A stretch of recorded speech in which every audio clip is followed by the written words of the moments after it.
Hello, hello, everyone.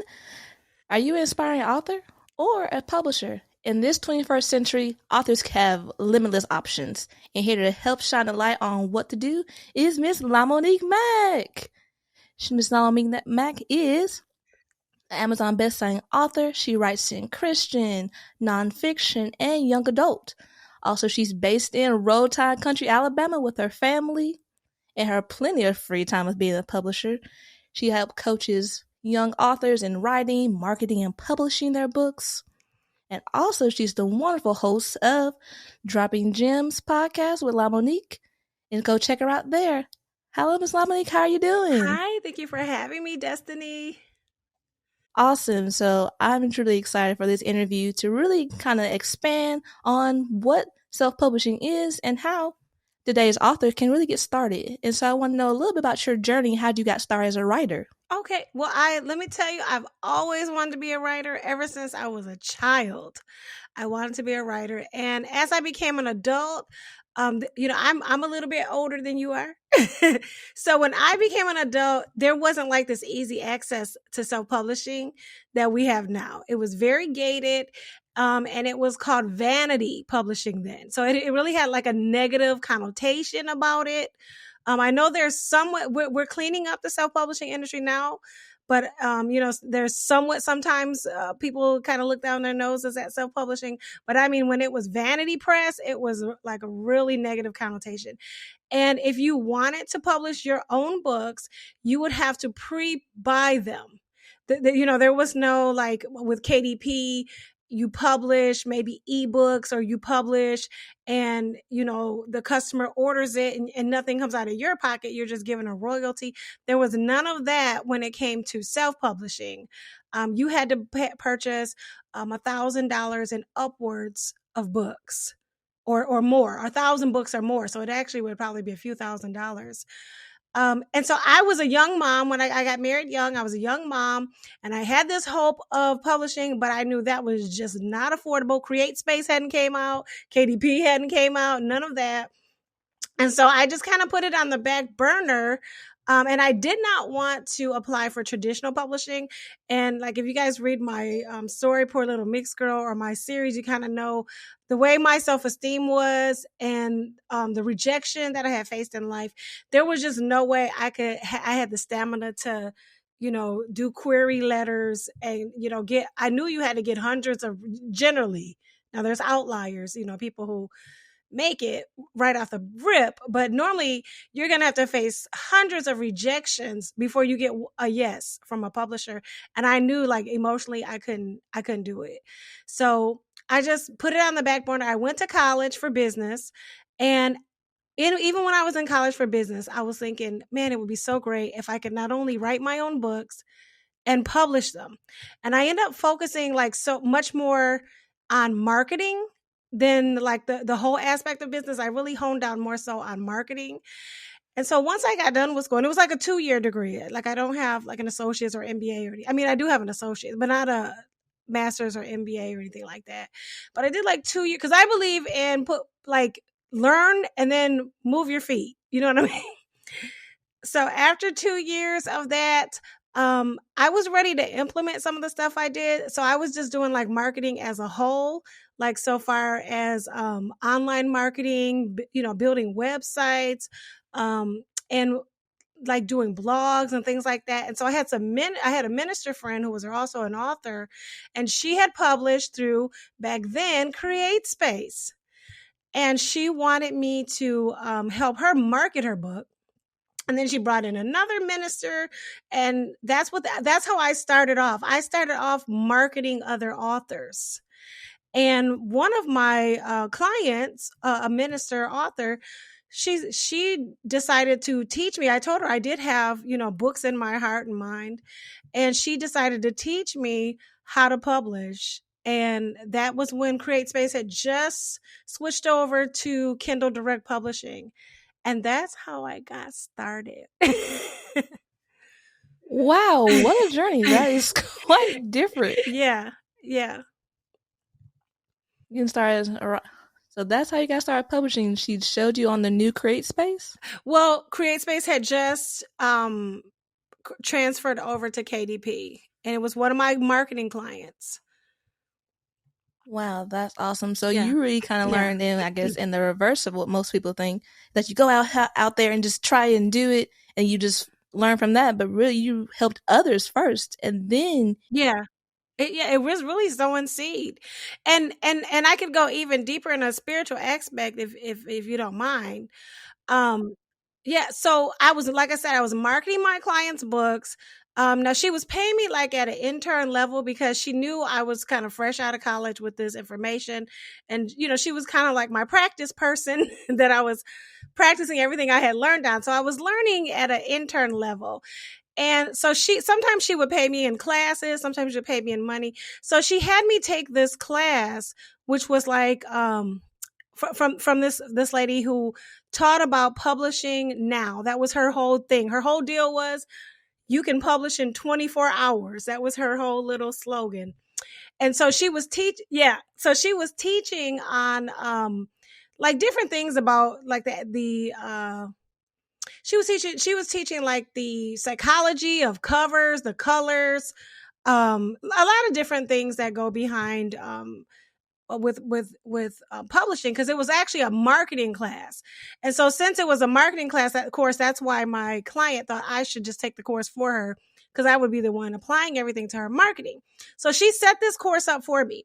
The day of the course, I had a vision board party with some of my friends, and we created, that's how, this is before the course in reverse order. So we had a vision board party, my husband and a couple and some friends of ours. And on my vision board, I put up a bookshelf. Now, I hadn't written any book yet. It was just in my heart and mind. Okay. And so I put up on the bookshelf, with like a magazine picture on my vision board. I said, my book on your shelf. Right. And so my actual class, marketing class that my client had paid for me for, this wasn't until midnight. So later on in the afternoon, in the evening after the vision board party, I go home and I take this class and I learn everything that I have to learn about marketing, that she had to teach about marketing. And she said, well, LaMonique, is there anything though that I could do for you? Because, I was doing this for my client. And I said, well, yeah, I do have a book in my heart and mind, but I just don't know how to get it from A to B. And she said, well, so she helped me with the ebook. So it was my client who, I know I'm going back and forth. It was my client who had me help me publish my actual paperback. But it was my this marketing teacher. She had her, like I said, her whole forum was published now. And she said, LaMonique, what is my platform? I said, publish now. And she said, and that you are. And so from that moment forward, she took me over. We were doing screen share. We went over to KDP. She had me sign in, create an account while we were together. She said, right now you're going to put up for pre-order the book that's in your heart and mind. And by tomorrow, you're going to be a published author. Because you don't have to have like the manuscript to do a pre-order. You just have to have a cover. She said, and she said, now I want you to repeat to me that you're tonight going to make a cover for an ebook cover. I said, I am going to make an ebook cover tonight. And so I did everything she said after we got off that call. And within the next day, after making my vision board, I was a published author. wow, that's awesome. Being a heavy action taker, like 24 hours, you say? 24 hours. Yeah. That is so awesome, because I feel like that was the ebook. The ebook. So you had your client help you with your paperback. Yeah. And marketing teacher help you with your ebook. Yeah. Mm-hmm. And look at that, covered all bases there. It did. That is so awesome. And so with that being an action taker, what would you say for, this one's not on one of your questions, but what would you say for as new authors, aspiring authors, being action oriented?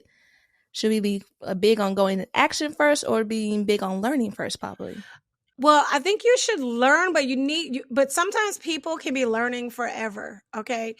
Here's the thing. I want to think of this saying so bad. Analysis paralysis. I see so many authors who would be authors who have not published their books from analysis paralysis and perfectionism. And good is better than perfect, because you cannot get better with your publishing until you start writing and publishing. You're going to have to put out things that later you're like, okay, now this book 3 is much more improved than book 1. Oh, book 4, you can see the growth. If you're just always only you'll be practicing and not putting anything out forever that way. And I've seen people who have delayed publishing their books. My client, the one who taught me how to publish, she had that book in her for 20 years. 20 years. And there's many people like that. And I've taught live workshops here in Tuscaloosa. And the biggest thing I've seen, which has held people back, is perfectionism. So you cannot grow if you do not put what you learn into action. You'll never grow. You'll just be always gathering information, trying to make everything perfect. And it's not going to be perfect. You're going to make mistakes. Somebody is in the review going to have something to say. You can do your best. I'm not saying don't do your best. I'm not saying throw out anything. But there comes a point where you're like, okay, I've studied. Now I've got to put something into practice. I've got to put it out there and let people review it. And then I have to learn from my reviews. Now, of course, you're going to have your critique partners before you put it out, editing, but there's still nobody, 100% of people, once you get outside of your immediate circle of people who just love you and they're just so happy you published a book and 5 stars because it's so amazing. When you get past the people who don't know you personally and it gets out there in the world, somebody's going to hit you with that 1 star. And they're going to, hopefully they'll tell you why. And you can learn from it. Ooh, an author's nightmare, that 1 star. Is like, oh gosh, I just like, what have I done? Yeah. That's good when you say, what have I done? Because please put why. Because I'm on TikTok, right?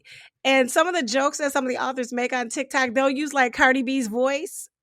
And like, what is the reason? What is the reason? Why?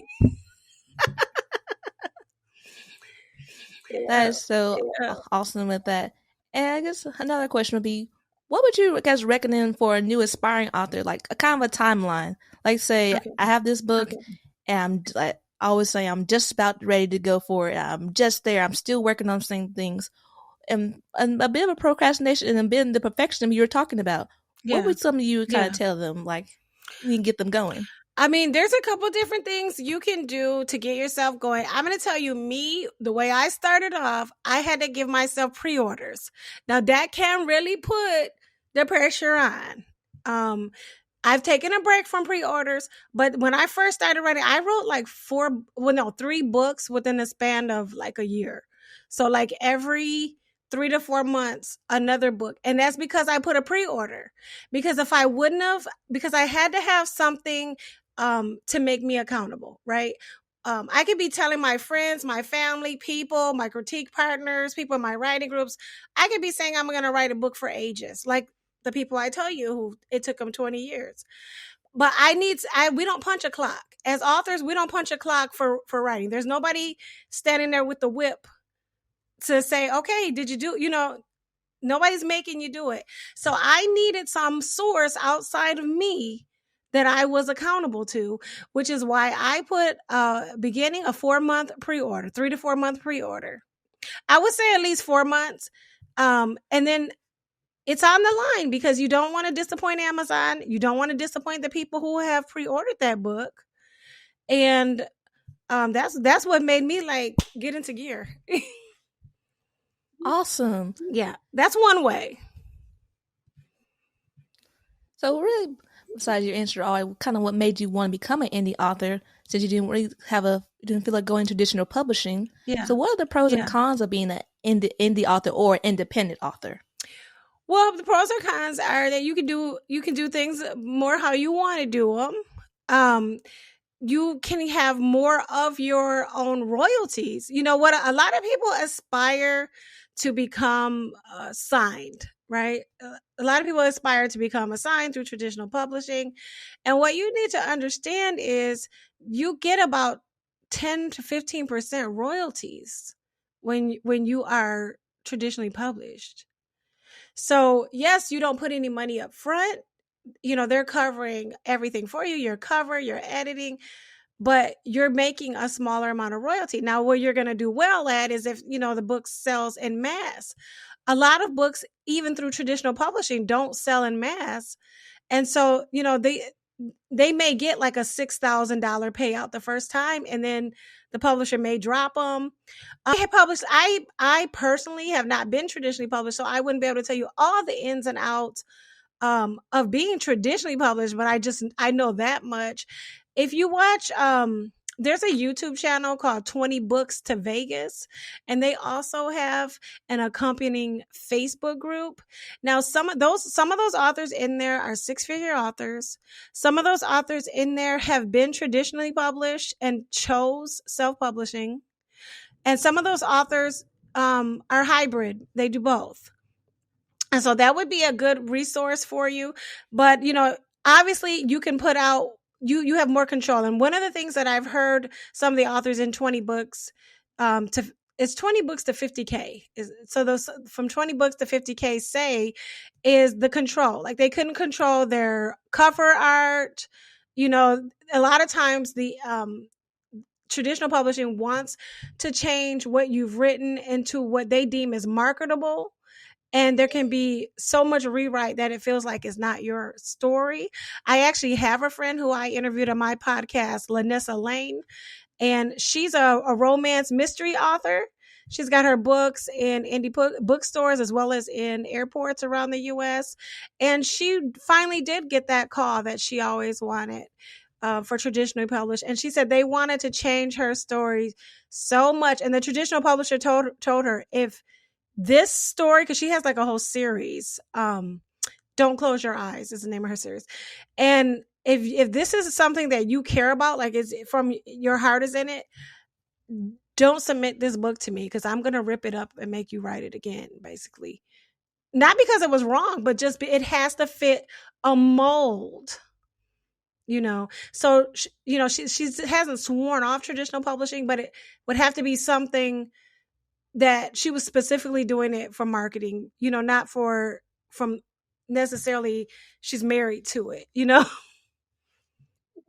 For business, she's, you know, for business only. So that would be the difference. Like with and now with self-publishing, now you are more responsible for more things. You're responsible for, you know, the cover, and that doesn't mean you have to make your own cover, because you can hire out. If that's not your forte, you should hire out. But you're responsible for the cover, or getting it done. You're responsible for the editing or getting it done. You're responsible for the formatting or getting it done. Now you don't want, you know, to just throw up anything. So you want to make sure that you're putting books in the way they go, that the front matter and the back matter, and the way the book is, you know, laid out is on par with traditionally published books. So you're responsible for educating yourself, and, you know, so you're responsible for a lot of education. And but at the same time, the pluses are we get about 70% of our royalties versus 10 to 15%. That's true. So it's really a kind of case by case basis about what you want to do in your author journey. Yeah. Try to stick around for traditional publishing and go through the process. Yeah. Or Yeah. mark out on your own in this different territory. But it's not like you're alone. Indie publishing has seen the grown a good bit. Oh yeah. Oh yeah.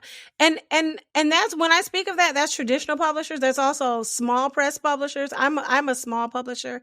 And so in that respect, sometimes you just you keep all your royalties and you just kind of pay a fee for the publisher to put that up, or you may pay a smaller fee, like some hybrid situation, and then you share still much more royalties than you would with traditional. Like you might share 40 to 50% versus 10 to 15, you know. So that's another scenario. Okay then. So with this also, why should authors also possibly become their own publisher as well? What would be the benefit of that?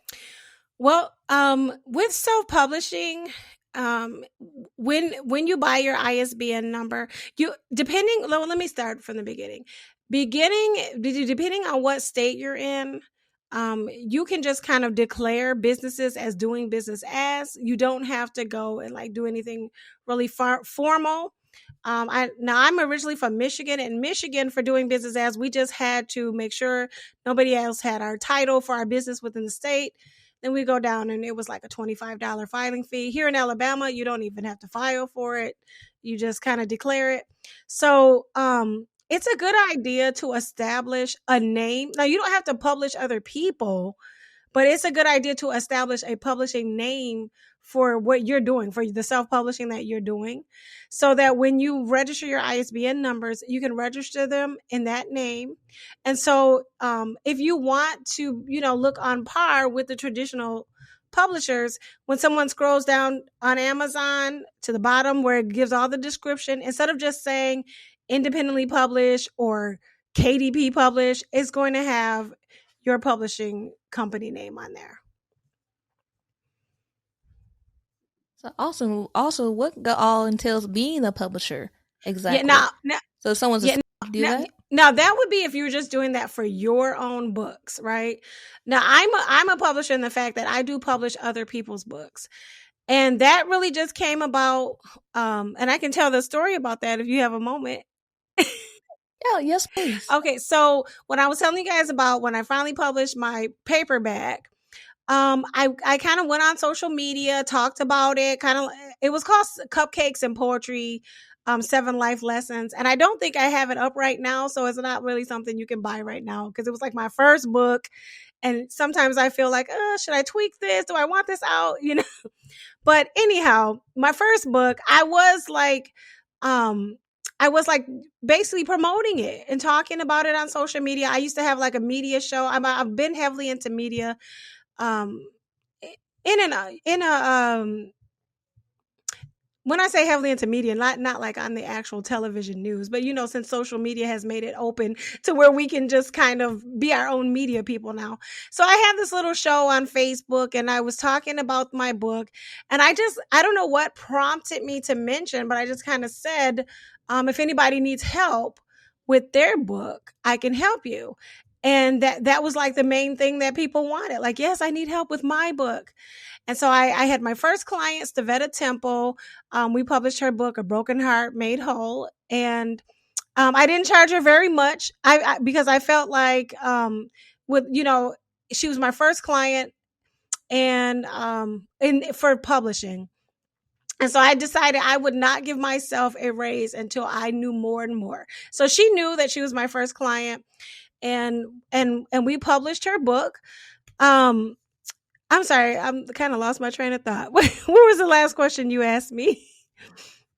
Ask about the process of publishing. You're describing publishing as a publisher and publishing other people's books. So now where I'm at now, I've progressed. That was like back in 2018. So now we're in 2022, and I've just like honed in on publishing, and that was because I had a coach who, this woman, she saw that I had this entrepreneur spirit. So I was always doing entrepreneur things. So I would publish people, but then I would be like making tutus.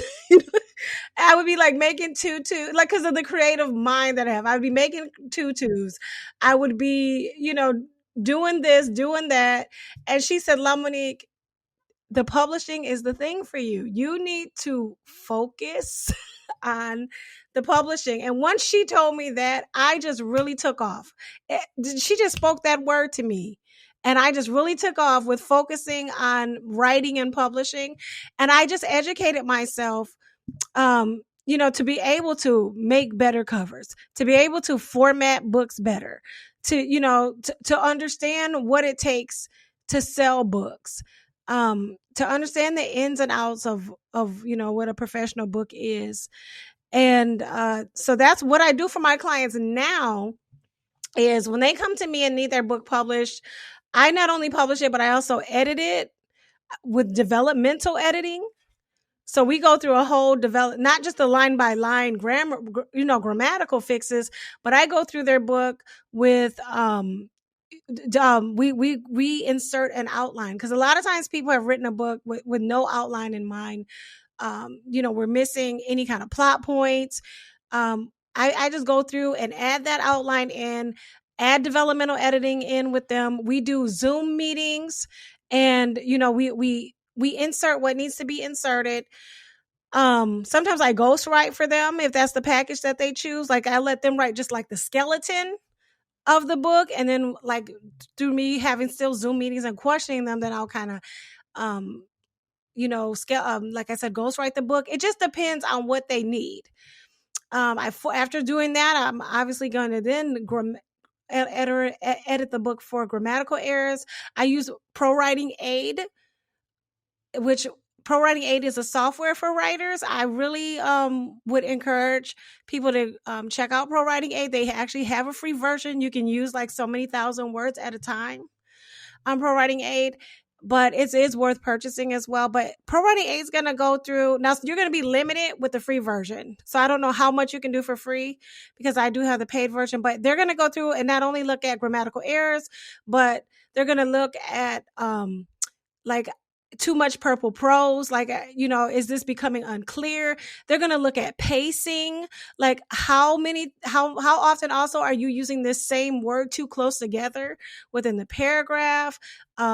Like, if this book was intended for such and such a type of audience, like academic, general, young adult, is it hitting that with the level that it's written at?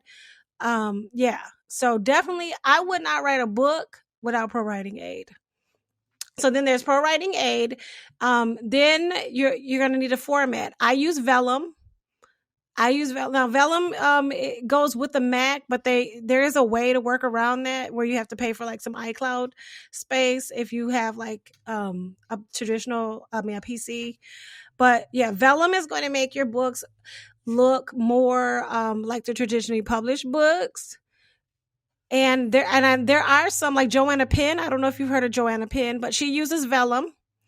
So she's a woman who gives advice for self-publishing. She's also traditionally published in some of her fiction books, as well as she's self-published. So she's kind of hybrid that way, and she uses Vellum. So Vellum is really good. It's going to, set up all the formatting for your back matter for you. It's going to set up like the drop case, where your pages are beautiful, where you have like that big first letter, like if this was L, and then it's really beautiful. You can even have like pictures at the heading for every chapter.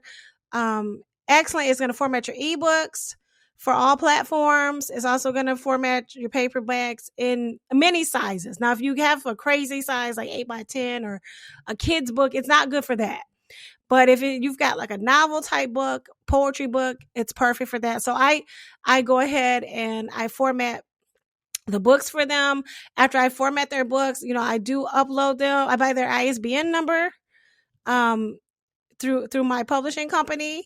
I do sometimes publish with them for Ingram Spark as well, so that they have the opportunity to get in bookstores. Now, I can't guarantee people are going to get in bookstores, but I do submit them through Ingram Spark, so they do have the opportunity to be selected.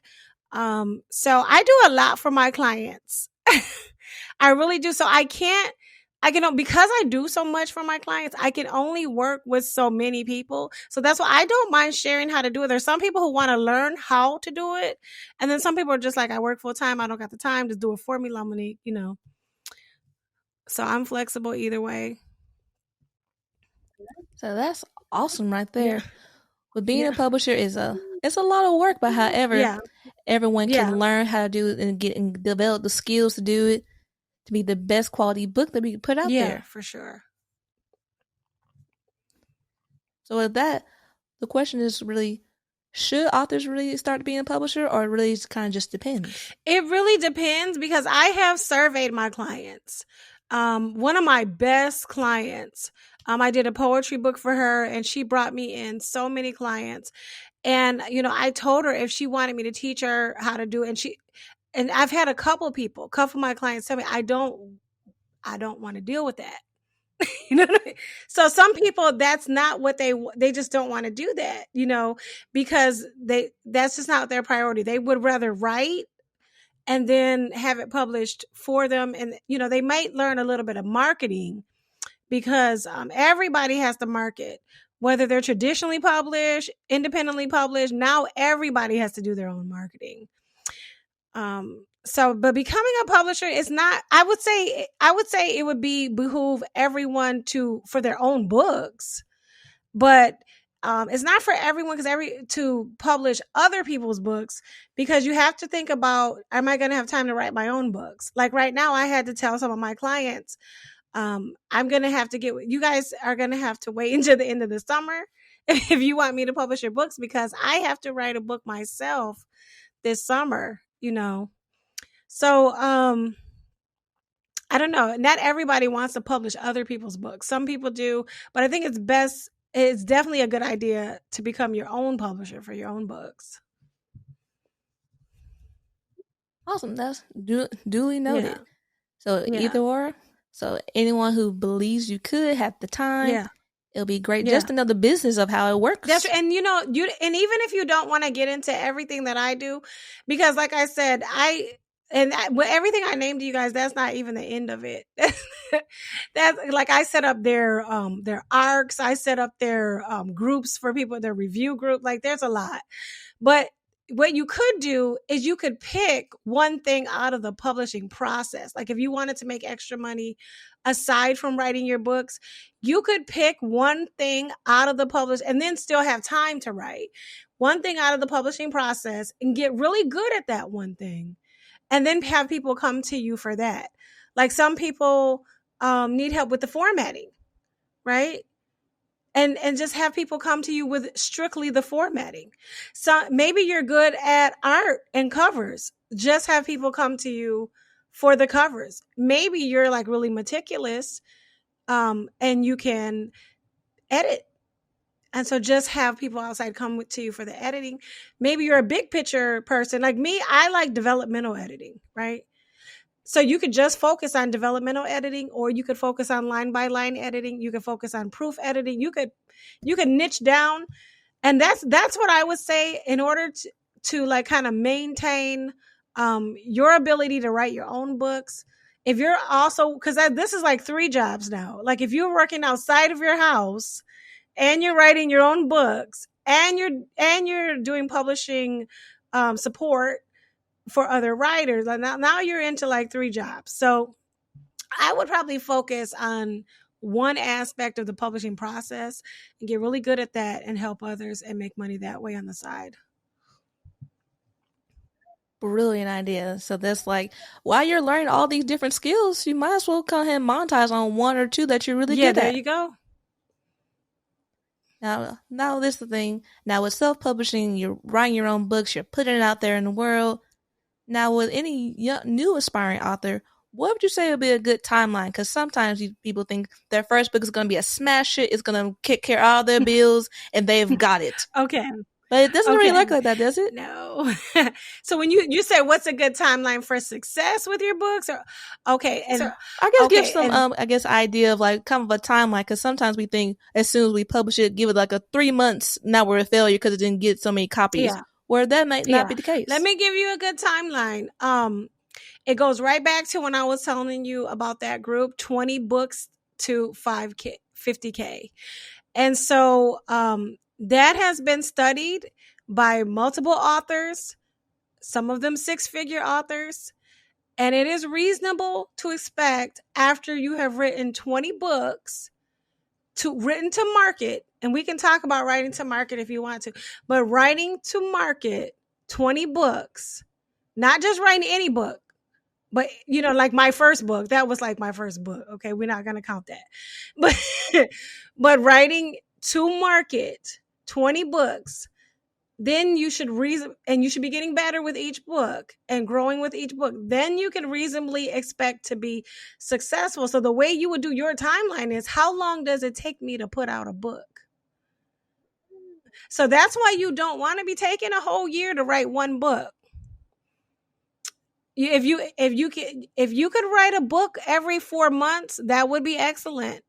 And I'm going to tell you, there's fast writers who put out a book every other month. Now, that's not me. But some of the more successful writers, they put out a book every month or every other month, or at least every 3 months. So I would push it to every 4 months. If you're new at this, but I would make a goal. But I would not be trying to write one. That's going to take you 20 years. If you put out one book a year, it's because these are the statistics that it's your 20th book that you have written to market. So go ahead and get the bad books out of the way, because you got to get them out of the way to grow, right? There's a saying in business that says fail fast and fail often, because you fail up. You fail up. Some things you can only learn by experience. You can learn and hear about them and research about them and watch a video about them and take a class about them, but you really won't learn it until you actually run into it and somehow it impacts you, and that will give you some kind of priority to learn it. Okay, and so yeah, think about that. If it takes you 20 books to become successful, which is the average. 20 books written to market. Now we can talk about written to market if we have time. If it takes you 20 books to do that, and if you only write one book a year, how long is it going to take you on your timeline? So you get to decide. You really do get to decide. Now the average is about 5 to 7 years. The average is about 5 to 7 years. Well, that makes sense, because if you look at writing, you got to marry. This is what I try to tell my clients and anybody who approaches me about writing. You have to marry the creativity with business. And so when you look at any business, how long does it typically take for a business to become successful? 5 years. Huh. Never thought about it like that. But since we're in the business of getting our books out there and to make money from our creativity, it's smart we start treating like the business. Yeah, you have to treat it like a business. That's awesome. So now, favorite time in interview is our rapid fire questions. Okay. You ready? Okay. All right. First question. What is the best advice you've been given? The best advice I've been given, especially when it comes to writing, came from the coach I was telling you about, who told me stop making tutus, bars of soap, creating blogs, making books, publishing, and focus on one thing. You grow exponentially when you focus on one thing. Duly agree. Yeah. All right. Question number 2. What is the book you recommend young people to read? I recommend everybody to read The Battlefield is the Mind by Joyce Myers. That book changed my life. Aside with the Bible, it's complementary with the Bible. But The Battlefield is the Mind changed my life, because some things that hold writers back is negative self-talk, which, as a Christian, I believe is the enemy, and so if when you realize that it's not you, that you can overcome the thoughts that you have, that despite how you feel, you can move forward. I mean, it's a game changer in every aspect of your life, including writing. Oh, that's awesome. Question 3. What book are you reading or writing right now? Oh, I'm glad you added writing to that question, because I'm reading like 5 different books right now, and it's hard to pin it down to one. And I'm reading for research. I'm doing a lot of reading right now for research, because it's best to read in the genre that you want to write in. And when I get done with the series that I'm getting ready to complete this year, I will be moving into cozy mysteries, and that's new for me. So I'm reading various cozy mysteries. Kind of hard for me to put one down, but name one. But I can tell you what I'm writing right now is a book called A New House, A New Car. I'm writing multiple books right now too.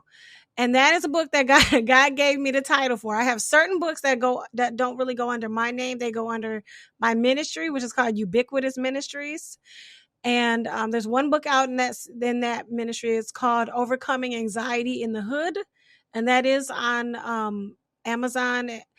But anyhow, I'm writing A New House, A New Car, and it's studying the new craze with manifestation. And we're kind of looking to see, is that biblical? The other thing that I'm making is a picture book for people with dementia and Alzheimer's. With scriptures in it. And a third book that I have coming out very soon, it just went through some critiquing with my critique group. It's called No More Labels. And I wrote that in conjunction with my niece. And she grew up with label LD, learning disabled, and some bullying. And so we're just talking about how she overcame that. And it's a picture book for actual middle schoolers. So yeah, a lot of stuff going on. All right, that's a wonderful schedule right Yeah. there. Next question. What is the best advice to manage stress? To manage stress, don't overschedule yourself. That's what I did because I knew I was trying to hit them hard. I was trying to beat that timeline too fast. And so you know, if you can get 3 to 5 things done a day, then that's good. Even if it's just 3. There may be some days where it was one big thing. You know, don't beat yourself up about it, because I overworked myself to the point, being in this chair so much, that I end up having like a disc issue with my back. So I would recommend writers if they can use dictation software so they can move around and voice their writing and not use so much time in the chair. You're going to have to come back and clean it up, but maybe not use so much time in the chair, and balancing your writing life with your family life. Yeah. Could you expand on that one a little bit more? Also, you said dictation. So, what kind of dictation resource would you recommend writers get started with? Let me look up the name of because I've tried different dictation. I tried Dragon software and I did not like that. Dragon software is like 70% accurate. So you're like going back and fixing so much that it felt like not even worth it. Otter is a good one. It's about, I would say 92%, 90% accurate. So you're not fixing as much. Now if you want, now that they do have a free version of that, but if you're going to be writing quite a bit, it's like $14.99.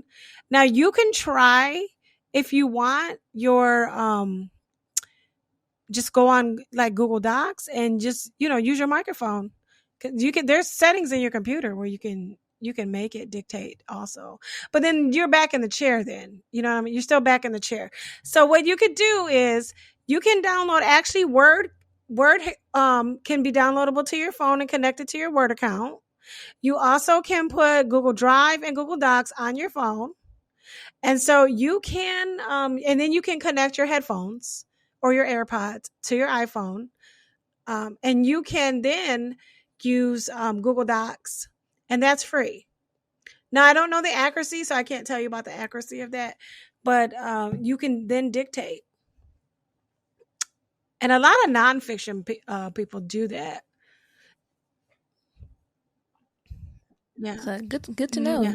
Good resources out there, free to pay. Yep. Also, our next question is, what is a piece of advice you would give an aspiring author? Just one piece of advice you had to tell them. I would tell them to learn all about writing to market. Before they start just writing what they think they should write what they know is going to sell. And a good resource for that is Chris Fox. And he has an ebook on it. It's like $2.99. Wonderful. Also, could you expand a little bit about what is writing to market? Writing to market is writing what the market will bear. It's it's really, like we talked about, marrying your creativity with your with business, right? And so it's doing research before you write. So I have a software called Publisher Rocket. Publisher Rocket is about $100. It's not very expensive.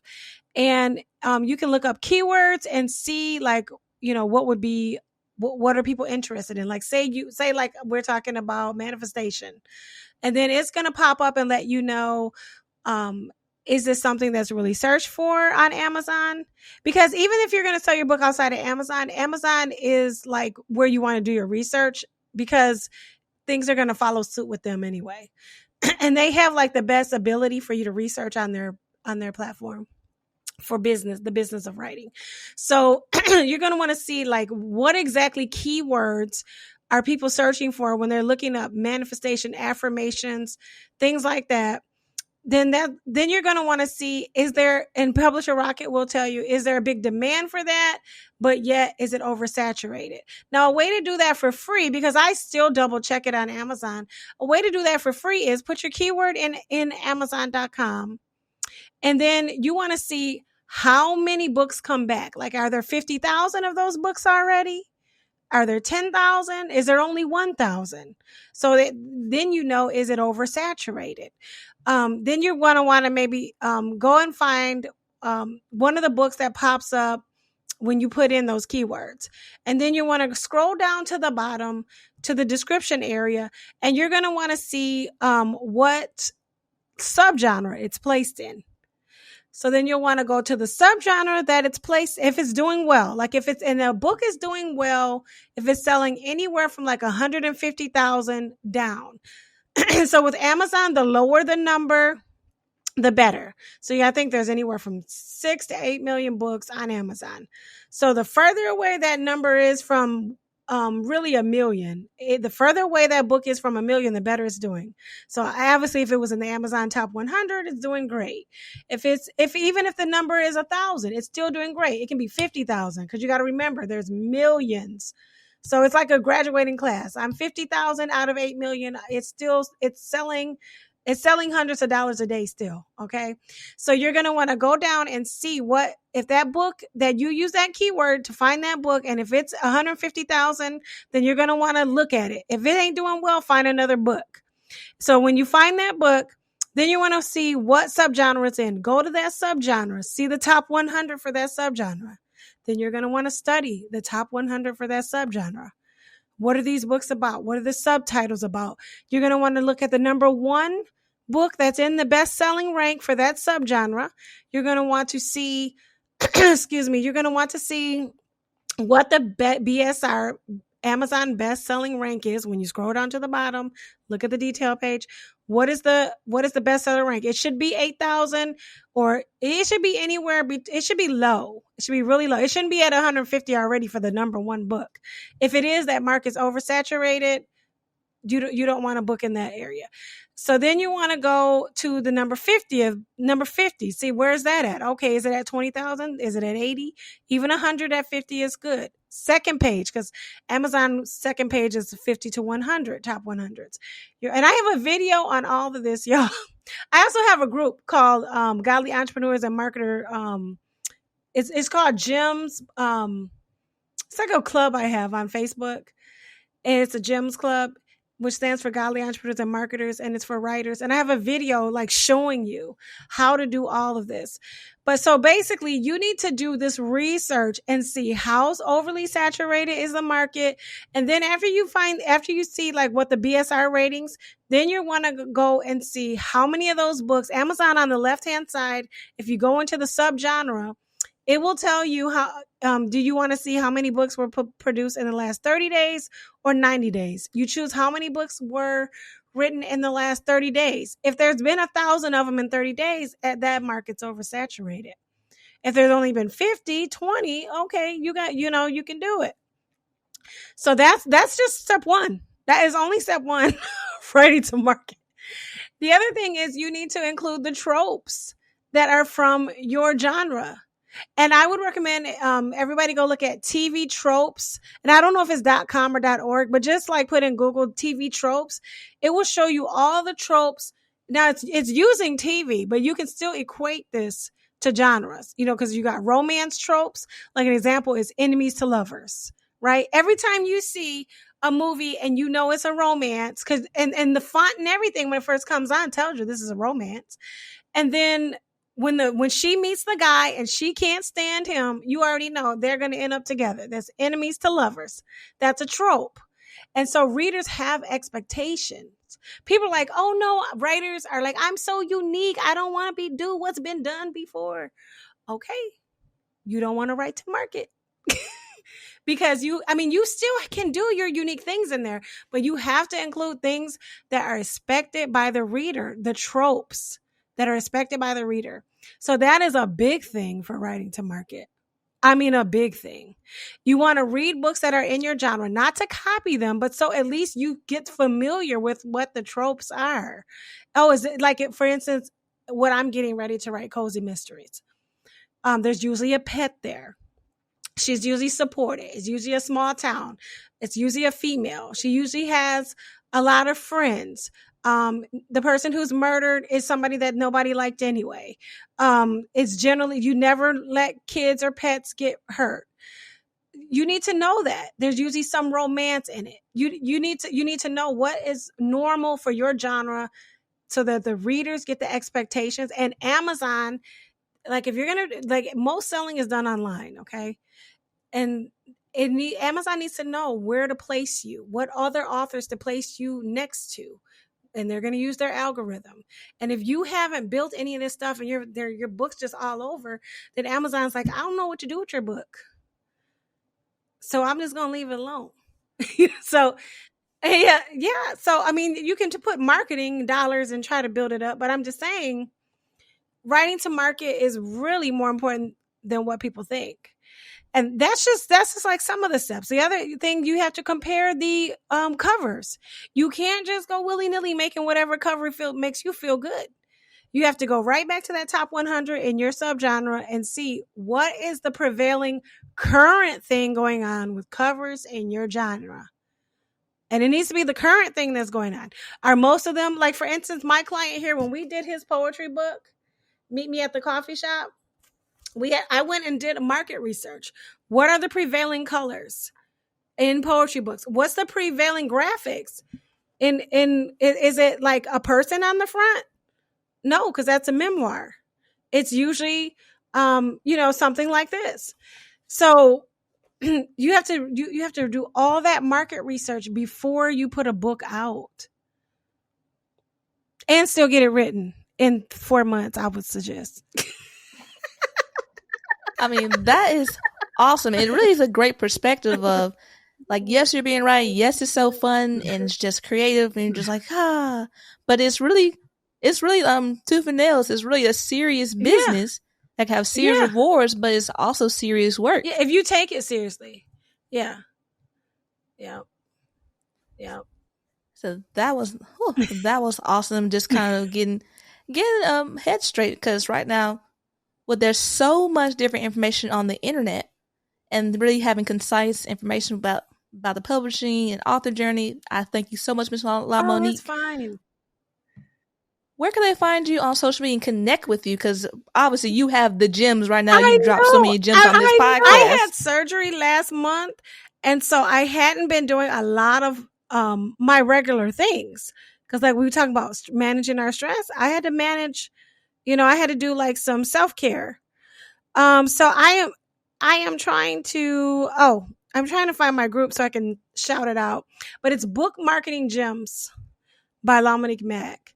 So that's the group where you can go in there, and some of the things that I mentioned, I have a whole video that I did explaining all of that. I'm also on Facebook I have a professional Facebook page, LaMonique Mack. I think it's just author LaMonique Mack or LaMonique Mack. And then I have my personal page, but my personal page is open.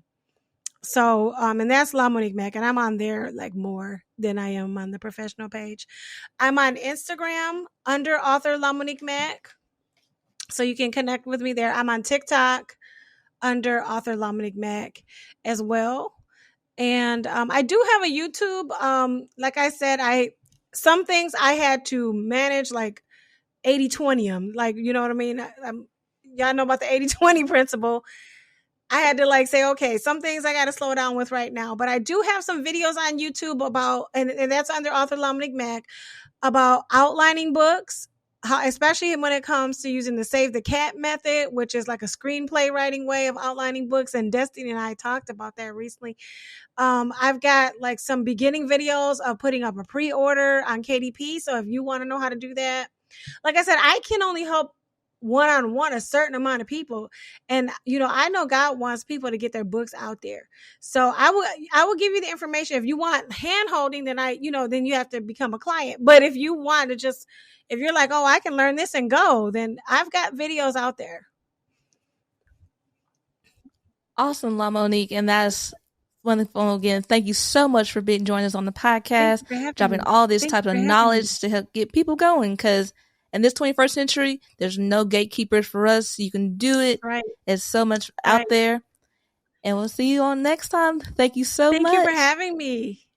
All right. Bye-bye.